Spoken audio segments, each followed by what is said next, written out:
vu samedi soir. Les joueurs de l'équipe d'Algérie qui ont joué la Coupe du Monde en 86 et qui ont remporté la CAN en 90 reviennent dans l'actualité d'une façon tout à fait dramatique, puisque au moins 9 des joueurs de cette équipe ont enfanté des filles ou des garçons lourdement handicapés, que ce soit sur le plan physique ou sur le plan mental. Même si rien n'a été établi, il semblerait que des médecins russes aient donné des produits dopants à ces joueurs. Encore une fois, il faudra le prouver, bien sûr. Est-ce que c'est la cause, en tout cas, de cette tragédie? On voit ça avec Thierry Vildary. C'est l'apothéose de celle qu'on a appelée la génération dorée du foot algérien. Ce 16 mars 90, emmené par son trio magique d'attaquants, Madjer, Menad, Oudjani, l'Algérie bat le Nigeria 1-0 et remporte sa première Coupe d'Afrique des Nations, la seule. La CAN 90, c'est l'heure de gloire d'un grand attaquant, Djamel Menad, le meilleur buteur. 20 ans plus tard, le voici à la pointe d'un autre combat. Elle est née avec cet handicap-là. Après les investigations, les contrôles, les examens et tout, on a trouvé que dans son cerveau, il manquait quelque chose, il manquait le corps calleux. Elle n'a pas d'équilibre, même quand elle marche, il faut la tenir, il faut la guider. Rima, sa fille, a 18 ans et Djamel, un doute sur l'origine de son handicap. On recherche les causes qui ont fait que nos enfants sont nés handicapés, avec des malformations, avec des manques. On se demande pourquoi. Dans cette équipe de légende, Djamel n'est pas le seul frappé par ce mal. Ancien milieu de terrain, Kassi Saïd, le père de Madina, handicapée elle aussi, a été le premier à tracer une relation entre sa carrière sportive et le handicap de son enfant. Le premier cas, c'était moi, c'était ma fille Madina qui est née handicapée. Moi, je me suis dit, bon, c'est le bon Dieu qui m'a donné ça, et ben, j'assume.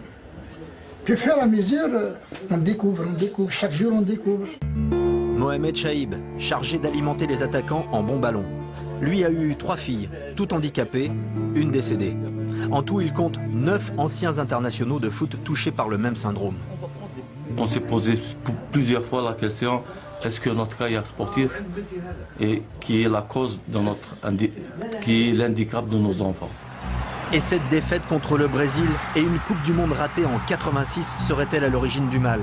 Peu après, un entraîneur soviétique et son staff sont nommés à la tête de la sélection algérienne pour relancer la génération dorée. On avait dans notre staff médical des Russes, un certain Sacha Tabarchouk.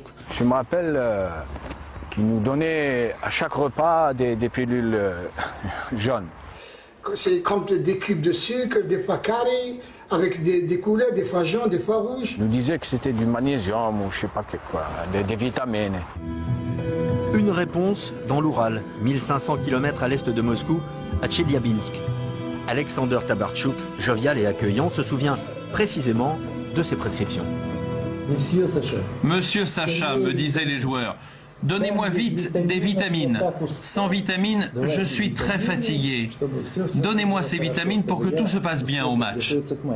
J'ai donné 2 ou 3 sortes de vitamines différentes.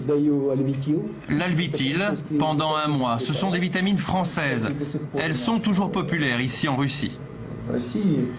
J'ai aussi utilisé, je m'en souviens, des vitamines suisses, Supradine et d'autres. Toutes ces vitamines ont été achetées par la fédération algérienne d'après ma commande et c'est moi qui les ai distribuées aux sportifs. Mais le professeur Tabarchouk, il faut le croire sur parole, les dossiers médicaux ont disparu et à l'époque les médecins algériens étaient tenus à l'écart. Il ne va pas dire qu'à l'époque, on leur donnait des produits dopants. Ça c'est normal, c'est légitime. Mais nous, on est convaincus que c'était autre chose. Elle avait des pieds beaux. Elle avait des pieds beaux, des véritables pieds beaux. Moi, j'ai dit que c'est pas possible. J'ai jamais vu ça. Pour moi, c'était un monstre. Moi, si on me donne la Coupe du Monde et là, la santé de ma fille, je choisirais la santé de ma fille. Il n'y a pas photo. Donc si on a parlé, c'est qu'on souffre. Pour Jamel, Mohamed et Kassi, le problème touche aussi d'autres disciplines. Il compte pour l'instant 19 anciens sportifs, des athlètes, judokas, handballeurs des années 80. Un temps, disent-ils, où les médecins russes pullulaient dans le sport algérien. Donc à suivre, et un terrible avertissement en tout cas à tous ceux qui voudraient toucher, comme le dit Yannick Noah, à la potion. الرايات الفريات وفي القرقية ريات أراد تختم